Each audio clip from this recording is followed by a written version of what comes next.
এমন একটা নেতা লাগবে বাংলাদেশের বুকে, যার হাত ধরে সোনার বাংলা গড়ে উঠবে। আবার ক্যাপশনে একটা ভিডিও দিয়ে রাখলাম, ভিডিওটি ভালো লাগে একটা লাইক করে যাবে। আমাদের দাবি খুব বেশি নয়, অস্পষ্ট নয়, দাবি কম, খুবই সুস্পষ্ট। 1 নম্বর দাবি হচ্ছে জুলাই বিপ্লবকে স্বীকৃতি দিতে হবে। যারা জুলাই বিপ্লব মানবেন না তাদের জন্য 26 সালে কোনো নির্বাচন নাই।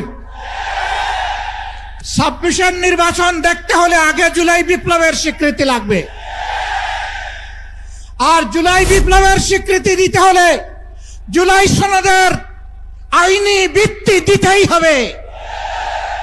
এই আইনি ভিত্তি ছাড়া কোনো নির্বাচন অনুষ্ঠান হওয়ার কোনো সম্ভাবনা নেই। কখন হবে এই আইনি ভিত্তির গোড়াপত্তন? এদেশের মুক্তিকামী মানুষের কথা একটাই, জাতীয় সংসদ নির্বাচনের আগে গণভোট অনুষ্ঠিত হতে হবে। গণভোটের ব্যাপারে সকল দল একমত, তাহলে তারিখ নিয়ে এই বায়নাবাজি কেন?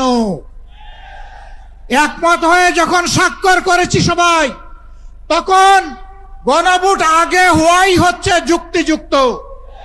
এর মধ্য দিয়ে আইনি ভিত্তির পাটাতন তৈরি হবে ইনশাআল্লাহ, এবং এর ভিত্তিতেই আগামী জাতীয় সংসদের নির্বাচন অনুষ্ঠিত হবে। ওই নির্বাচন যখন অনুষ্ঠিত হবে তখন আর কোনো সংশয় সন্দেহ থাকবে না। আমরা চাই আগামী ফেব্রুয়ারিতে রোজার আগেই জাতীয় সংসদ নির্বাচন অনুষ্ঠিত হোক। এইটা দিয়ে কেউ ধূম্রজাল সৃষ্টি করার পায়তারা চালাবেন না, অদূর পিণ্ডি বুদির গাড়ে ফেলবেন না। আমরা জাতীয় ঐক্যমত কমিশনে গিয়ে সকল দল আমাদের মতামত দিয়েছি।